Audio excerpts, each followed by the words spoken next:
TED Talk slow version, the benefits of daydreaming. On a daily basis, you spend between a third and half a waking hour daydreaming. That may sound like a huge waste of time that scientists think it must have some purpose or human would never evolve to do so much of it. So let's figure out what's going on here. Let's take a closer look at the mind wonder in chief, the bored teenager. Would it be cool to discover something, anything, like even this planet?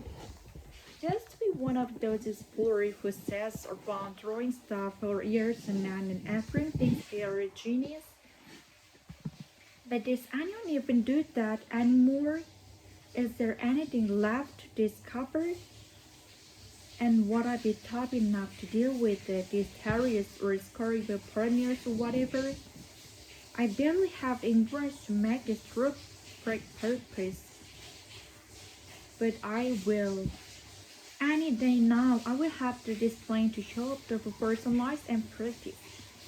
I will on my practice when it will become easier to pick up other advances for fun. And once I'm in an Olympic that I have the choice to crown me team captain, which I will graciously accept. And it's been nasty to the teenager who yelled at me? No. I just commonly say, hope you are in a better mood. Okay. Yours and other people's daydreams might sound or feel something like that. Let's see what was going on.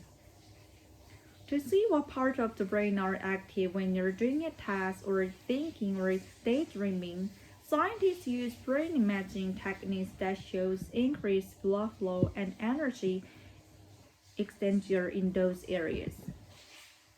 That wonders are daydream. The mind can wander to unpredicted or distressing increased blood flow and energy expenditure in those areas. These brain areas are active, working together and communicating with each other. Taken together, they are called the executive network. When your mind starts to wander, a different set of brain areas become active. These areas make up the default mode network. The name default mode makes it sound like nothing is going on. And in fact, for many years, scientists associate this pattern of activity with rest. But a closer look at these brain areas involves when we visit a memory, when we think about our plans and hopes, and yes, when our minds are wandering off on a wild daydream.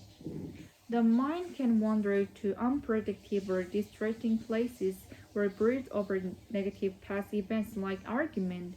It can also wander to neutral, everyday matters like planning out the rest on this afternoon.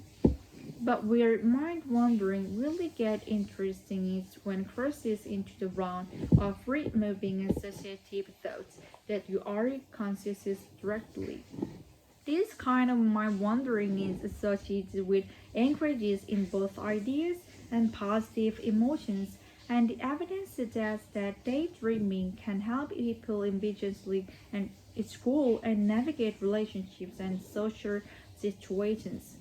Scientists think there may be two essential parts to this process. A generative phase of free-flowing ideas and spontaneous thoughts creates a false mode network followed by a process of selecting, developing, and pursuing the best idea from that generative burst, driven by logical thinking thanks to executive network. A host imaging study suggests that these two networks working in sync is a crucial condition for creating thinking. Taken together, the evidence clearly suggests the logical role of the executive network and the imaginative role of the diffuse mode network are closely related. And as you can see, the executive network is still playing a role when a before mode network is doing these things during daydreaming. In teenagers, the cortex and other area involved in executive function are still developing. But teens are perfectly capable of thinking through their problems and goals, especially when given space to do so on their own.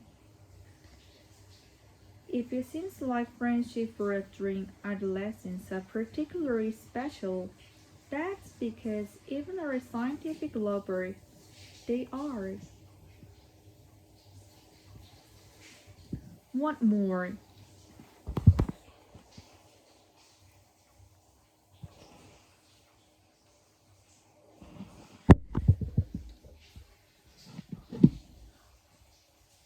On a daily basis, you spend between a third and half your waking hours daydreaming.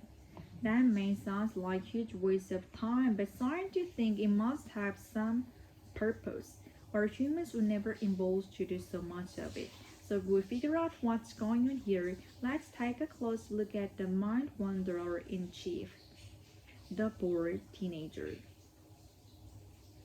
Would it be cool to discover something, anything, like even this plant? Just to be one of those explorers who stays around throwing stuff for years on end as everyone thinks they are genius. But does anyone even do that anymore? Is there anything left to discover? And would I be tough enough to deal with these carriers or scrubbing piranhas or whatever? I barely have endurance to make it through track practice. But I will. Any day now, I have to display to show before some lights and practice. I will in all my races. Winning will become so easier to pick up other events just for fun.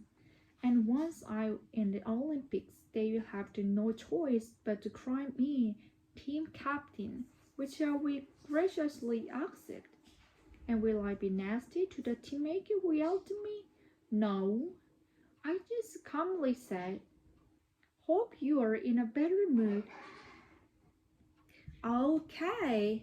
Yours and other people's daydreams might sound or feel something like that.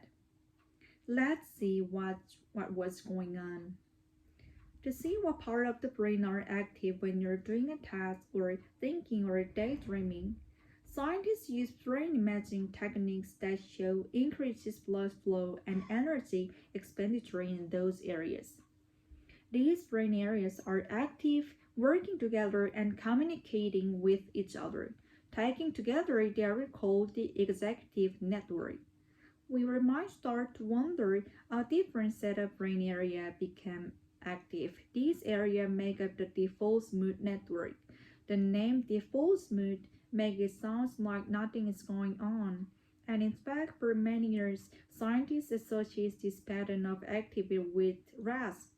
But a close look reveals that this brain area involves when we're reversing memory, when we're thinking about plans and hopes, and yes, when our minds are wandering off on a wild daydream. The mind can wander to unpredictable, distressing places, a burst over negative past event like argument. It can also wander to neutral, everyday matters like planning out the rest of the afternoon. But where mind wandering really gets interesting is when it crosses into the realm of free move associated with thoughts that you aren't conscious directly. This kind of mind wandering is associated with increases in both ideas and positive emotions, and the evidence suggests that daydreaming can help people envisage ways to reach their goals and navigate relationship and social situations. Scientists think there may be two essential parts to this process: a generate phase of free flow ideas and spontaneous thoughts, courtesy of a full mode network, followed by a process of selecting, developing, and pursuing that best idea for that generative burst, driven by logical thinking thanks to the executive network. A hot imaging study suggests that these two networks working in thinking is a crucial condition for creating thinking. Taken together, and evidence clearly suggests that logical realm of the executive network and the imaginative realm of the default mode network are closely related. And as you can see, the executive network is still playing a role when its full mode network is doing its thing during daydreaming. In teenagers, the prefrontal cortex and other areas involved in executive function are still developing. But teens are perfectly capable of thinking through their problem and goals, especially when given the space to do so on their own.